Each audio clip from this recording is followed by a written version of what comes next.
আমাকে এত বড় একটা সুযোগ দিলেন অজু বানানোর, তা আমি অজুর পরেই ফুরসত থাকলে 2 রাকাত নামাজ পড়ে ফেলি ইয়া রাসূলুল্লাহ।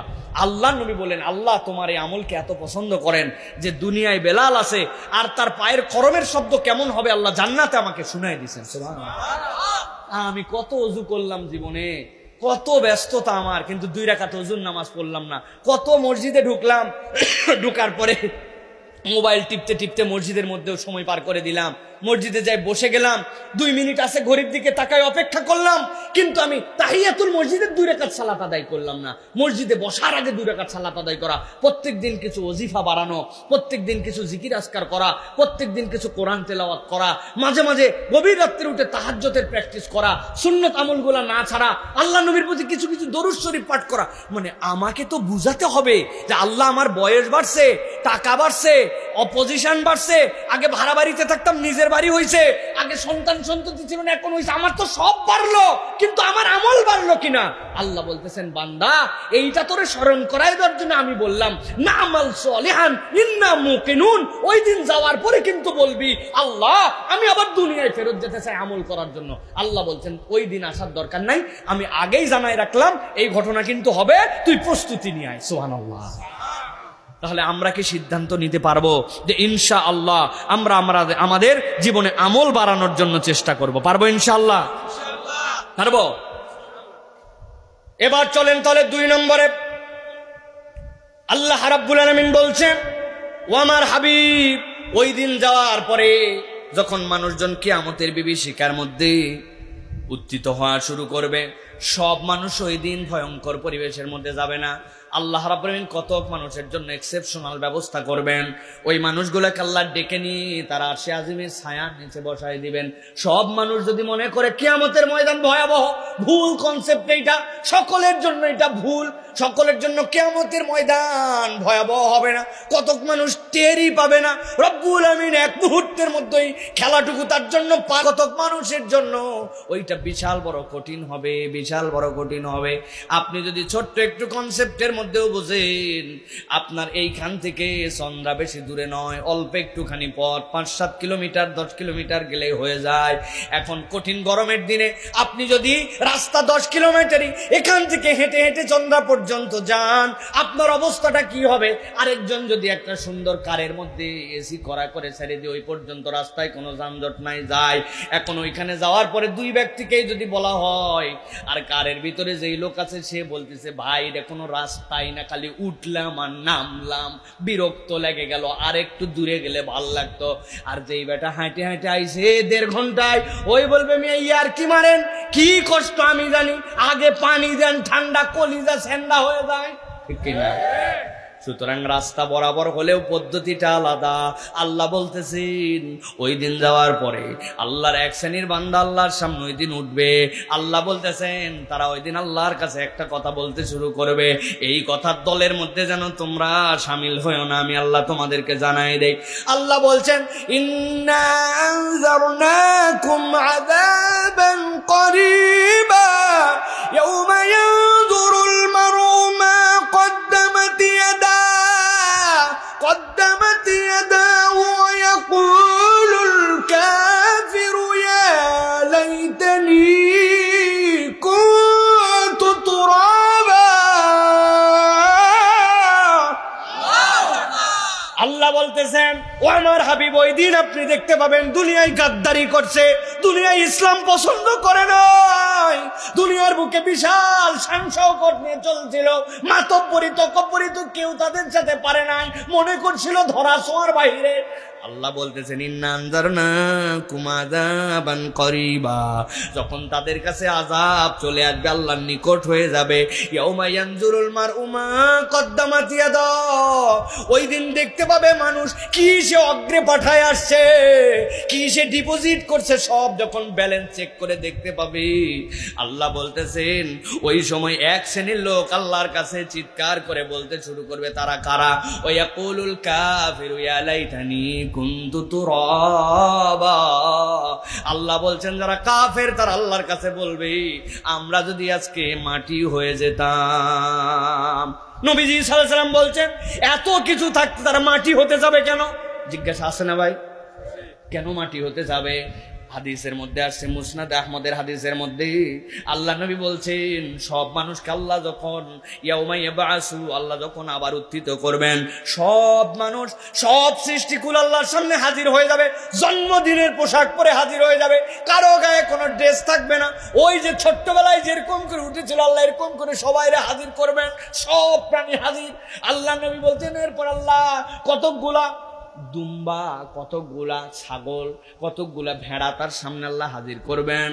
ওই ভেড়ার পালের মধ্যে যখন সবগুলা মিলে ঘাস খাচ্ছিল, সবগুলা মিলে খাবার খাচ্ছিল, খাবার খাইতে খাইতে একটা দুম্বা যার মাথার মধ্যে শিং উঠে গেছিল তরতরায়া, আর পাশে যেইটা খাচ্ছিল তার মাথার মধ্যে তখনও শিং উঠে নাই। শিংওয়ালার যখন শিং উঠছে চুলকাই শিংয়ের মধ্যে, ও তখন মাতব্বরি করে তার পাশের জন্য খাইতে দিবে না, গুতা দিয়ে ওই দুম্বারে কষ্ট দিয়ে সরাই দিয়েছিল। আল্লাহ রাব্বুল আমিন তখন ওই যেই দুম্বার মাথার মধ্যে শিং ছিল না, আল্লাহ বলবেন তোর শিং উঠাও, শিং সাথে সাথে উঠে যাবে। যেইটা ওরে দুনিয়ার বুকে গুতা দিয়েছিল খাইতে খাইতে, এবার বলবেন তুই ওরে গুতা দে। ওরে যখন গুতা দেওয়া হবে হিসাব বরাবর হয়ে যাবে। পৃথিবীর যত বাহিমাতুল আনাম, সব প্রাণী কুলের বিচার আল্লাহ শেষ করে তাদেরকে বলবেন সবগুলা মাটি হয়ে যাও। যেই না সব মাটি হয়ে যাবে, এই মানুষগুলা তো আল্লাহর সামনে দেখে ফেলছে আযাব কাকে বলে, আল্লাহর বিধানকে অস্বীকার করার কারণে তাদের প্রাপ্তি কি, জাহান্নাম কেমন করে তাদেরকে ডাকতেছে। ওয়াসিকাল্লাযীনা কাফারু ইলা জাহান্নামা যুমারা, দল দল করে পিটায় পিটায় তাদেরকে নিয়ে আসা হয়েছে, কোমরের মধ্যে জিনজির লাগায় দেওয়া হয়েছে, এখনই তো জাহান্নামের মধ্যে ফেলে দেওয়া হবে। আল্লাহ বলতেছেন ওই মাটি হয়ে যাওয়া দেখে ওই কাফেরেরা অস্থির হয়ে যাবে, আল্লাহর কাছে বলতে শুরু করবে, ইয়াকুলু ইয়া লাইতানি কুনতু তুরাবা, আজকে যদি মাটি হতাম কত ভালো হতো। আল্লাহ বলতেছেন আজকে মৃত্যুকে জবাই করে দেওয়া হয়েছে, মাটি তো দূরের কথা, আর কোনোদিন তুই মৃত্যু বরণ করবি না, হয় জান্নাত না হয় জাহান্নাম। আল্লাহু আকবার। আল্লাহ বলতেছেন, বলতে শুরু করবে, ইয়াকুলু ইয়া লাইতানি কদ্দামতু লিহায়াতি ফায়াউমা ইযিল লা ইউআযিবু আযাবাহু আহাদ ওয়া লা ইউসিকু ওয়াসাকাহু আহাদ। যেই পণ্ডিতের ওই দিন এই কথা বলবে, আল্লাহ বলতেছেন আমি আল্লাহ তাদেরকে অগ্রিম বলে রাখলাম, দুনিয়ায় কিচ্ছু বলি নাই, দুনিয়ায় মাতব্বরি তকব্বরি করছিস, কিন্তু আমি আল্লাহ বললাম ইয়াউমা ইযিল লা ইউআযিবু আযাবাহু আহাদ ওয়া লা ইউসিকু ওয়াসাকাহু আহাদ। আমি আল্লাহ তোরে এমন বাঁধা বাঁধবো, আমি আল্লাহর মতো তোরে কেউ বাঁধতে পারে না। আল্লাহ যদি কাউরে ধরতে চান তারে কি উপযুক্ত আমল নামাওয়ালা হইয়া, ঠিক কি না? দুনিয়া মাজরাউল আখিরা, সব বুঝি আমরা, কে বুঝে না? আমিও বুঝি, আপনিও বুঝেন। এই দুনিয়া আখিরাতের কর্মক্ষেত্র কে বুঝে না? সবাই বুঝে। আজকে সারাদিন কাজ করলে আমার বেতন হবে, না হলে বেতন হবে না। মাস ঠিক মতো হাজিরা দিলে মাস শেষে সে অনুযায়ী দেখে লেট ফাইন পর্যন্ত আসে, পরপর 3 দিন লেট করে আসলে একদিনের বেতন গায়েব হয়ে যায়। কে না জানে? সবাই বুঝে। ঠিকঠাক মতো দোকানে না আসলে মালিক তারে বাদ দিয়ে দিবে, সবাই বুঝে। শুধু বুঝলো না যে ওই অনন্ত জীবন যেখানে আমাকে যাইতে হবে, তার জন্য আমার কিছু চালান লাগবে। আল্লাহ কঠিন কোনো চালানও দেন নাই আপনার জন্য, যে খাওয়া বাদ দে, নাওয়া বাদ দে, প্রত্যেক দিন রোজা রাখ, প্রতি রাত নামাজ পড়, আল্লাহ বলেন নাই।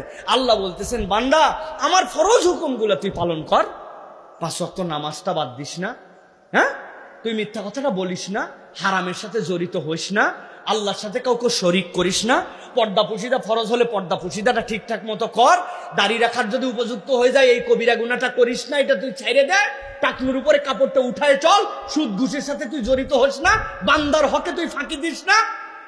তুই বান্দার হকে কেমনে ফাঁকি দে, তুই আল্লাহর কাছে কেমনে তুই রিওয়ার্ড আশা করিস রে? ভাই রে ভাই, কি বুদ্ধি হাজী সাহেবের, কল্পনাই করতে পারবেন না। হাজী সাহেবের 10 বিঘা জমি, হজে যাওয়ার আগ দিয়া ওনার 1 মেয়ে আর ওনার 2 ছেলে, উনি বুদ্ধি করে মেয়েদেরকে ডাইকে এনে বলছে, মা তোদের বিয়ে শাদীর সময় অনেক খরচ হয়েছে, তো এই যে আমার ভালো জমি যেটা আছে ওইখান থেকে তোকে আমি 7.5 শতক তোরে দিয়ে দিচ্ছি, মা বিশাল দাম এটা, আর তুই আমি ফিরতে পারি কি না পারি তুই বাবা আর ধর মনের মধ্যে ধরিস না, বাকি জমি জমা যা আছে 9 বিঘা এটা 2 ছেলের মধ্যে ইনসাফ মতো বন্টন করে দিছে। ঠিক আছে তো না ভাই? ঠিক নাই? হ্যাঁ, উইও বুঝছে ঠিক নাই।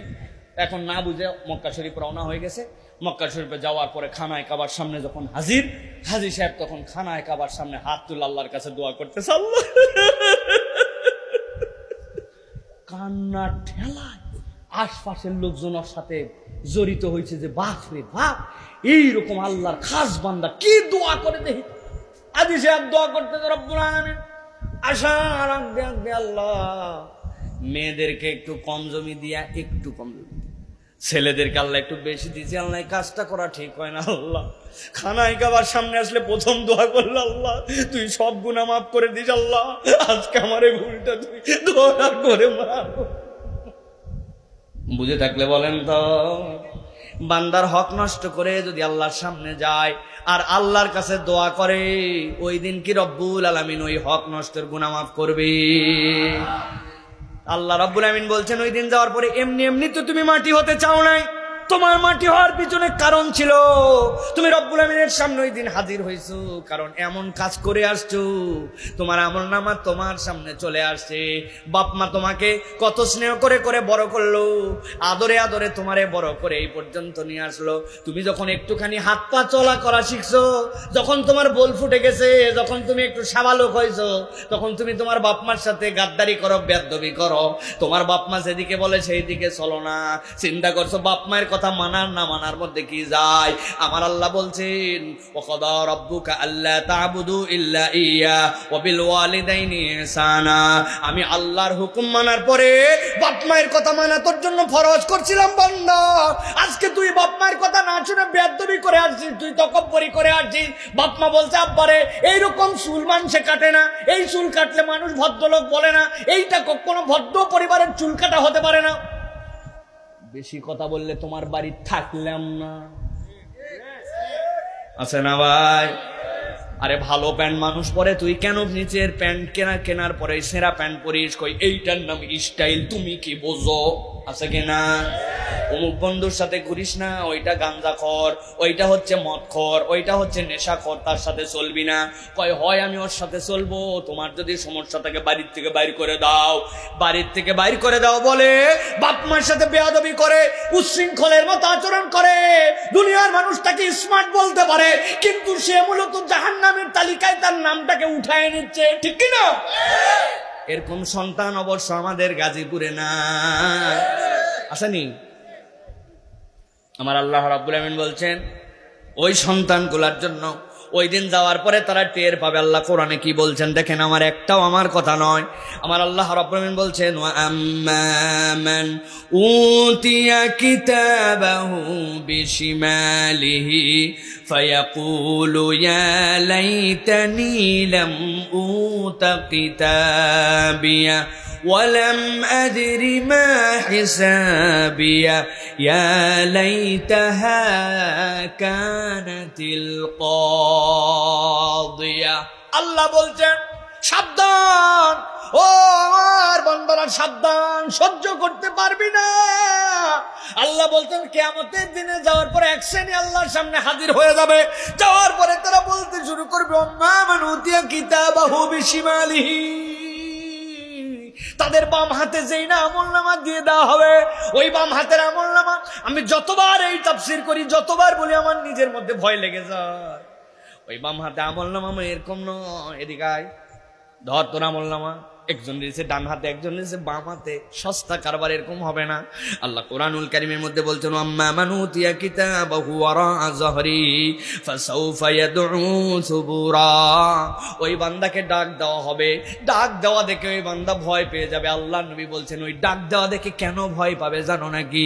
আল্লাহ নবী দোয়া করছেন আল্লাহুম্মা হাসিবনি হিসাবান ইয়াসীরা। ওই আল্লাহ তুমি আমার হিসাবকে সহজ করে দাও। আল্লাহ যদি কিয়ামতের ময়দানে কাউকে একবার বলেন হিসাব দে বান্দা, ওই বান্দা ফেঁসে যাবে, হিসাব আর সে দিতে পারবে না। ওইটার মানেই তার ধরা খেয়ে যাওয়া। আল্লাহ ডেকে বলতেছেন এদিকে আয়, তোর আমলনামা বাম হাতে দেওয়া হবে। এরকম করে কেবল হাতে দেওয়া নয়, আল্লাহ বলতেছেন বাম হাতটা পিছন দিকে নেওয়া হবে, এরপরে বক্ষ ভেদ করে দেওয়া হবে, এই কলিজা ভেদ করে বাম পাশ থেকে তার হাত বের হয়ে আসবে। কল্পনা করে দেখেন, একবার যদি কারো বক্ষ ভেদ করে এই কলিজা ভেদ করে হাত বের হয়, ওই বান্দা বলবে আল্লাহ আমার যা বিচার করো করো, আমার আমলনামাটাই আমার হাতে দিও না। আল্লাহ আজকে যদি বিচার না হতো, আজকে আমার মৃত্যুর মাধ্যমে যদি সব শেষ হয়ে যেত, বড় বাঁচা বেঁচে যেতাম। বলেন তো ওই দিন যাওয়ার পরে এইগুলা কথাবার্তার কোনো মানে থাকবে? এগুলো কথা মানে থাকবে ভাই? আল্লাহ আমার যদি হিসাব না হতো, আল্লাহ আমি যদি মাটি হতাম, আল্লাহ রাব্বুল আলামিন আমার যদি আজকে মৃত্যুর মাধ্যমে সব শেষ হয়ে যেত, এগুলো ফাওয়ালাপের কোনো দাম থাকবে ওই দিন? কিন্তু আল্লাহ কোরআনে টু দা পয়েন্ট এইটা বলে রাখতেছেন, বান্দা ওই আলাপের তোর দাম হবে না। কিন্তু আজকে গাজীপুরের মধ্যে জুমার রাত্রে বসে বসে তুই শুনছিলি কোরআনের এই বয়ান। বান্দা তুই মনের মধ্যে একবার চিন্তা কর, কোন আমল থাকলে আমার আমল নামা বাম হাতে আসতে পারে, সেই আমল থেকে আমার জীবনকে ফিরায় দিতে হবে।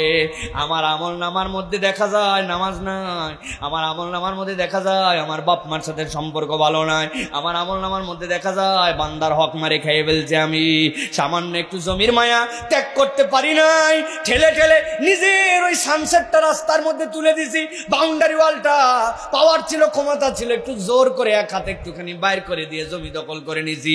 বুড়া হয়ে গেছি, বাপ মরে যাওয়ার সময় বলে গেছিল বোনের জমিগুলা ঠিকঠাক মতো ফেরত দিয়ে দেশ। বোনদেরও বিয়া হয়ে গেছে, বোনেরা লজ্জায় বলতে পারে না, কিন্তু তাদের জমি জমা সব আমার পেটের মধ্যে।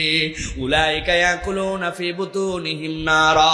আল্লাহ বলতেছেন তুই তো ধান চাল খাস নাই, তুই পেটের মধ্যে আগুন গিলে ফেলছিস। আল্লাহ বলছেন সাবধান হয়ে যা বান্দা, দুনিয়ার পাওয়ার দিয়ে কি করবি, দুনিয়ার ক্ষমতা দিয়ে কি করবি, পত তকব্বরি দিয়ে কি করবি, ওইগুলো একটাও তোর জন্য কাজ দিবে না। ওই দিন যাওয়ার পরে যেন বাম হাতে আমল নামা না আছে, এই জন্য ডান হাতে আমল নামার প্রস্তুতি নে, ঠিক কিনা?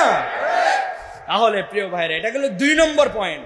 1 নম্বরে কি, দুনিয়ায় ফেরত আসতে চাবে আর ভালো কাজ করতে চাবে। আর 2 নম্বর কি, বাম হাতে আমল নামা আসার পরে বলবে যে আল্লাহ আমার মৃত্যু না হলেই ভালো, মাটি হলেই ভালো।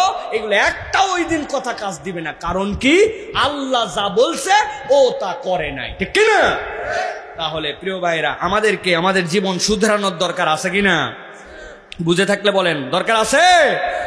এই জন্য প্রিয় ভাইরা, আল্লাহ রাব্বুল আলামিন যেন আমাদেরকে রাইট ট্র্যাকে চলার তৌফিক দান করেন। আলোচনা কি আরেকটু চলবে ভাই?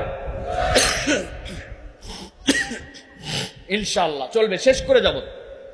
3টা পয়েন্ট বলবো বলেছে। আলহামদুলিল্লাহ, আমি আপনাদের এই প্রাণবন্ত উপস্থিতি, আলহামদুলিল্লাহ, আল্লাহ রাব্বুল আলামিন যেন আমাদের আশা বসাকে আজকে নাজাতের ওসিলা বানায় দেন। তাহলে 2টা গেল। এবার 3 নম্বর, হাসরের দিনে আরেকটা ভয়াবহতা হবে, যেই ভয়াবহতাটা ভয়ঙ্কর ভয়াবহতা, যেই ভয়াবহতাটা ওই দিন মানুষকে পাগল বানায় ফেলবে। মানুষ ওই দিন আল্লাহ রাব্বুল আলামিনের সামনে ওই দিন অস্থির হয়ে যাবে। তারা আল্লাহ রাব্বুল আলামিনের সামনে এমন ভাবে নিজেদের নিবেদন করতে শুরু করবে, যেই নিবেদনে আল্লাহ বলতেছেন আর কোনো রিমেডি থাকবে না। ও তরুণ, আমার প্রিয় তরুণেরা, যুবকেরা, কিশোর যারা, ছোট ছোট ভাইয়েরা যেইগুলো আছো, তাদের জন্য বলি, আল্লাহ রাব্বুল আমিন বলছেন মুরব্বীরা তো একটা বয়স পার করে ফেলেছে, কিন্তু আল্লাহ রাব্বুল আমিন ওই দিন যাওয়ার পরে এক শ্রেণীর মানুষ আল্লাহর কাছে বলতে শুরু করবে। তাদের কথা আল্লাহ বলতেছেন, দুনিয়ায় কি বলবে তারা? তারা বলতে শুরু করবে, ওয়া ওয়াইলাতা ইয়া ওয়াইলাতা লাইতানি লাম আত্তাখিয ফুলানান খলিলা লাকাদ আযাল্লানি আনিয যিকরি বা'দা ইয জাআনি ওয়া কানা আশ-শাইতানু লিল ইনসানি খাযুলা।